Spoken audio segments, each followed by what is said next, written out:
Hello friends, welcome back to Belle's Library. I'm Heather, and today we are going to talk about some of the awesome releases that are going to be coming out in the second half of 2022 that I'm super excited about and really want to read, and just kind of, let's get amped up for what's coming out, because I definitely see some great books that are coming out.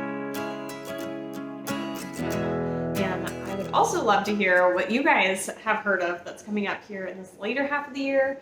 I have quite a few books for July, August, September that are kind of coming out, but not as many options as we get later in the year. So you guys will have to let me know. What are you guys excited that's coming out kind of later in this year? Because I need all of the reads on my TBR. I mean, why not make it bigger? It's already at 1,000. Before we start into all of that fun stuff though, please get down below, click subscribe. Also have my Goodreads, Instagram, and Storygraph down there so we can chit chat bookish on all of these different platforms. Would love and adore that. So do that real fast, and then we'll jump into kind of where we're going to start here. So I have my Goodreads pulled up. We're just going to kind of scroll through, chit chat about books that are coming up starting from this later half of July and through the rest of the year. This first one is actually one that I've kind of stumbled across recently, and that is The Accidental Pinup by Danielle Jackson, and it is coming out on July 19th. It says rival photographers are forced to collaborate on a body-positive lingerie campaign, but they might have to readjust their focus when sparks fly. So we have a photographer, she has a company, Buxom Boudoir, and then we also have her best friend Dana is about to launch some new lingerie, and somehow Cassie, our photographer, finds herself in front of the camera instead of behind it as kind of the model for this. And then there's going to be some kind of fun romance, and I'm definitely excited for it. I love that it has some great representation of people, body positive imagery, and I think it's going to be really cute. So we're going to check that one out.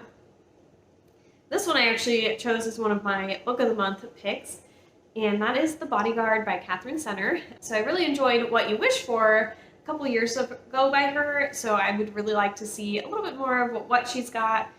So it looks like in this one we are following Hannah, who is a bodyguard, and she is going to be the bodyguard of a superstar actor, Jack Stapleton, and it's going to be their romance. So that sounds adorable. Let's do it. Then we have The Daughter of Dr. Moreau, and this one is by Sylvia Moreno Garcia, which I did read one of her books before as well. She's had a ton of books coming out lately. I'm sorry, I'm like super kind of I am getting over being sick, and as I'm talking more and more, it's just kind of getting a little bit worse. So I'm hoping it's not going to be too bad throughout this video, but I apologize now. So it looks like we have a few people in the cast here. We have Carlotta, who is the daughter of either a genius or a madman. We have Montgomery Lofton, who is an overseer with a tragic past and a propensity for alcohol, and he kind of assists Dr. Moreau with his scientific experiments.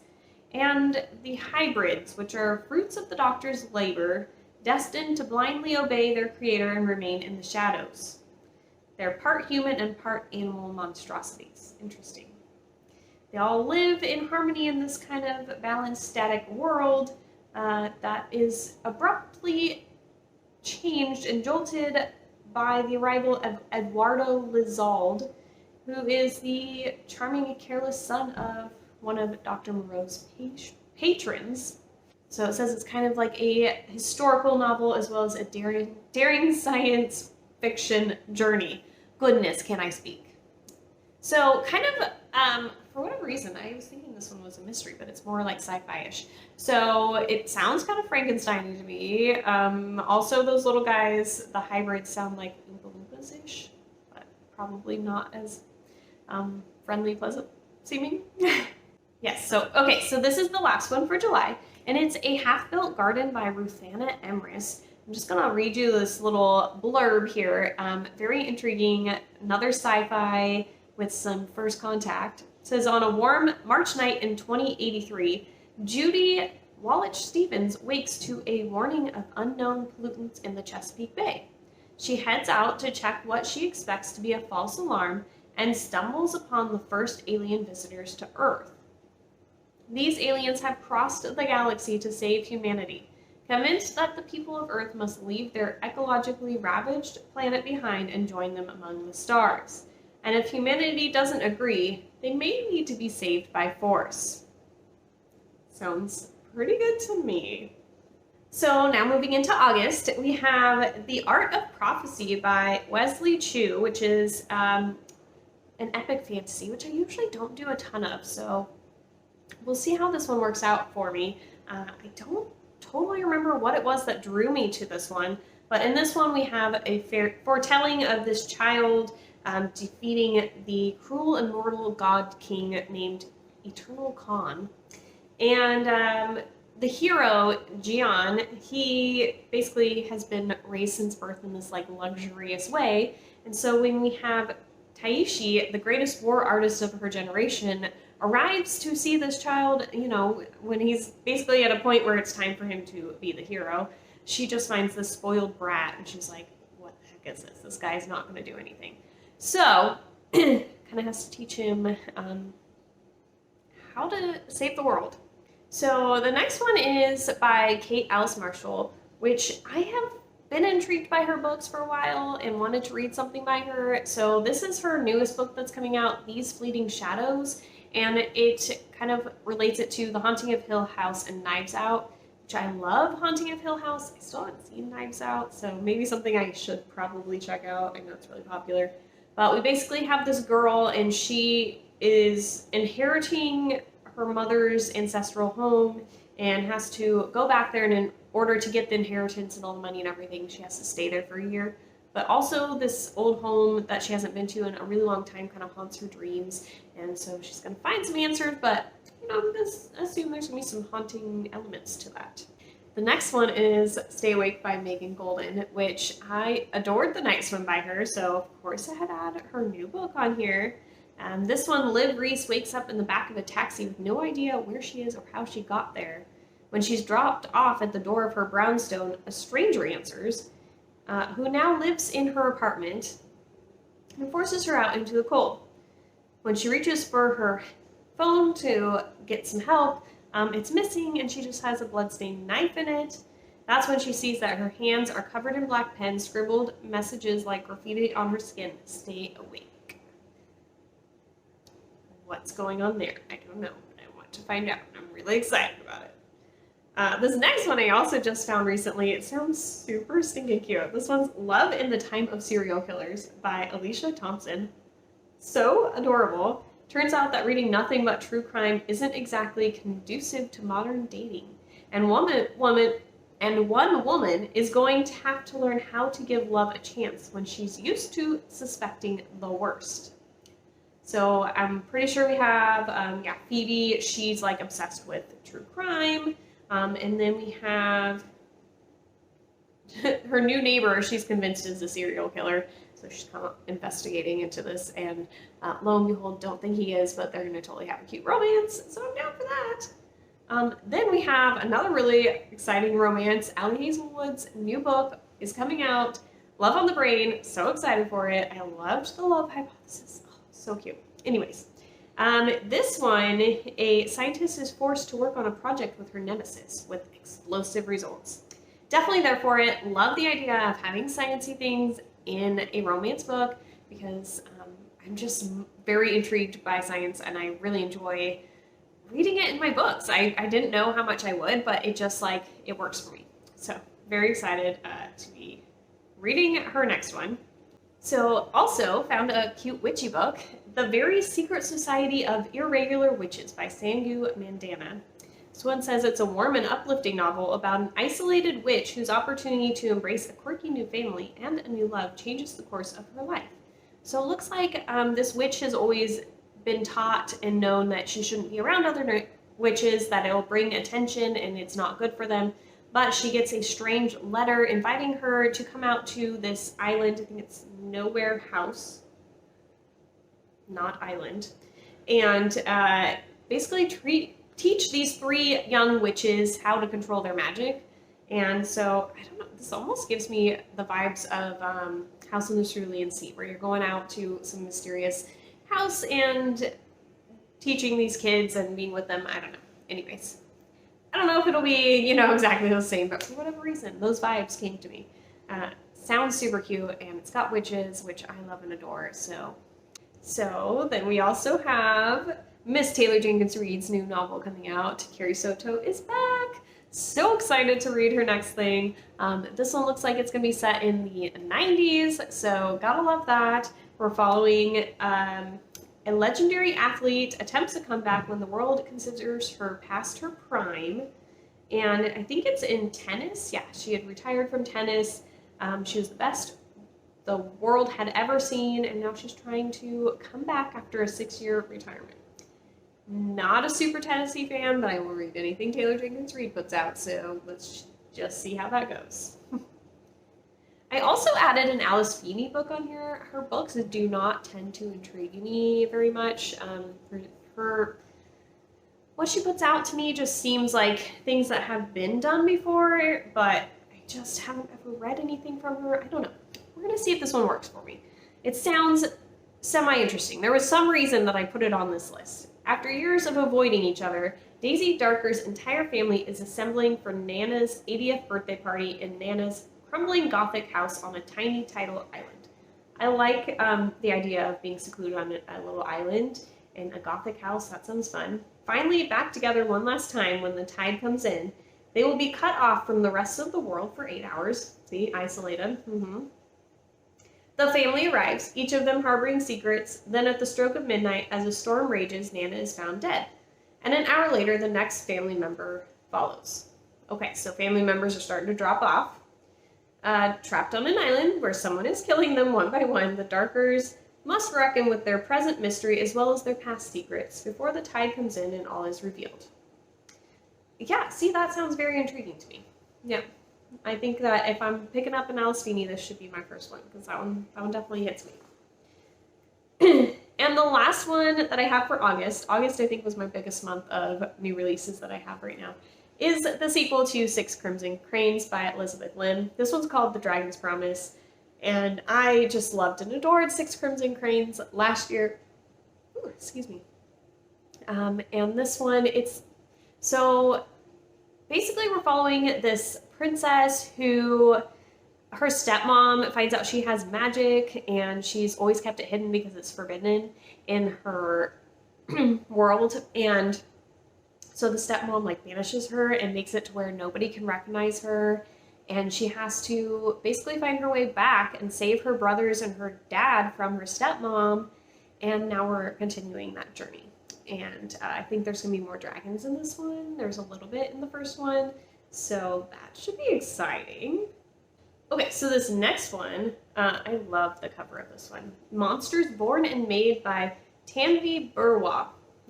This is actually a standalone fantasy, which I love to see because I get myself into series and never finish them. But that's my own issue. This one we're following 16-year-old Coral and her older brother Emric. They risk their lives to capture monstrous meristags that live in the Black Seas around their island. They have to, or else their family will starve. So that's what they do for a living, is they basically live in this oceanic world now, and they capture these beasts and sell them or whatever.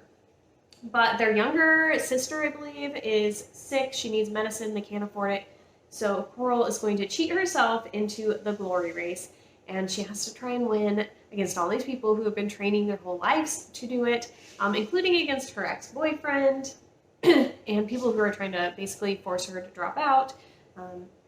And yeah, so that sounds really intriguing. I love the idea of kind of a competition race type thing going on with good reasons and monsters in an oceanic world. That sounds intriguing. I'm down. We also have a new book coming out by Alexis Henderson, House of Hunger. Her books tend to intrigue me, but I haven't read any yet. And this one I think is kind of vampiric in nature. A young woman is drawn into the upper echelons of a society where blood is power in this dark and enthralling Gothic novel. It says, wanted, blood made of exceptional taste, must have a keen proclivity for life's finer pleasures. Girls of weak will need not apply. So yeah, some kind of fun vampire-ish stuff going on. So we had a witchy one from her before, and now this one. I need to get into her work. I really do. This next one I saw recently on Emily Fox's channel. She was talking about this one, Station Eternity, and I think it's like a whodunit but out in space with aliens. It's by Mur Lafferty. So we're basically following Mallory, our main character. She like solves mysteries. She's always kind of stuck in the middle of them. She's kind of tired of it being part of that, and she like is always drawn into being surrounded by it. So she decides that she's going to get out of town, but to another planet. And, you know, her existence is kind of devoid of homicide for a little while until, of course, they start allowing additional human guests, and, of course, things break out. After the first Earth shuttle arrives and aliens and humans alike begin to die, the station is thrown into peril. So we're kind of in this whodunit type mystery thing, but out in space. I don't know. It just sounds intriguing. I'm curious. Oh, and that last one actually started October. I have 2 more for October. I have A Cosmic Kind of Love by Samantha Young. This is another spacey one, but more on the romantic side. Space is the last thing an event planner and an astronaut need in this charming new romantic comedy. So it looks like we're following an event planner and an astronaut, and they're separated by screens. So the event planner basically finds these videos from one of the brides she's working for. It was in like the stuff that she gave for like inspiration to put the event together, and it had some videos of the ex-boyfriend who was an astronaut. And then the astronaut, Christopher, he's readjusting to life back on Earth. And so Hannah has actually been sending him emails and different stuff to his supposedly discontinued NASA email account. She doesn't think it's going to go anywhere, but it actually is getting forwarded to him.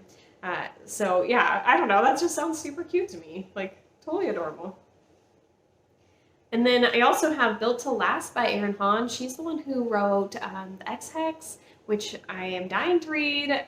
And this is her next book that's coming out this year. So this one looks like it's kind of a second chance romance. We have this woman who kind of refinishes old furniture, different stuff like that. But also she used to be a former child star and used to date her former co-star, and there was a big breakup. So there was like a bigger public breakup for that, but her real sweetheart was her other co-star, and I think it's going to be their second chance back together because they're going to be back in town in the same town again or something. I don't know. I think I'm just intrigued by the author, and so I'm going to see if that's for me. I also like a second chance romance. I think it's cute. I only have 1 book for November, and that's Blood Marked by Tracy Deonn. It is the continuation of Legendborn, which is, it's not really a King Arthur retelling, but it's kind of like their descendants, and they're all these knights of the round table, but they're like trying to keep portals of demons from coming in, and like kind of keeping people safe from that kind of stuff. But there's also a lot of other political stuff going on, and just, I don't know, it's wonderful. I've talked about it a bunch of times. I imagine you have heard about it. I definitely would check it out if you haven't, though. And so the sequel is coming out, and I am dying for it. And then December, I only have 1 book as well, and that's A Million to One by Adiba Jagirdar. Okay, well now the puppy's back in. I'm being crazy. So we're going to try and finish this up really fast. So this last one, A Million to One, is basically a heist for a treasure aboard an infamous ship that sank in the Atlantic many years ago. We have a thief, an artist, an acrobat, an actress. So we have these 4 women, and basically they don't have anything in common except for that they want to steal this jewel-encrusted book that was aboard the Titanic when it sank, and it is the golden ticket to solving all their problems. I don't know, I just think it sounds really interesting, this idea of having this heist, but we're going to try and get to the Titanic at the bottom of the Atlantic Ocean to do it. Like, what are we doing here? Interesting. And then it says, perfect for fans of Stalking Jack the Ripper and Girl in the Blue Coat. Why Stalking Jack the Ripper? And I'm not sure what Girl in the Blue Coat is. I don't know. I'm intrigued. I'm not really sure what's going on with this one, but I'm down for it. I really like the cover as well. I like the idea of following these 4 women instead of like a group of men. It just, yeah. So there it is. Got a little quieter. Sorry if you couldn't hear any of that last one. It got a little crazy in here for a minute. But that's a bunch of the books that I'm really excited for that are coming out. Let me know. Like I said, I really want to know what you guys are excited for that's coming out. I would really love to hear it. So let me know down below. I will talk to you guys soon. Have a wonderful day, week, month, all of the above. And I will talk to you guys soon.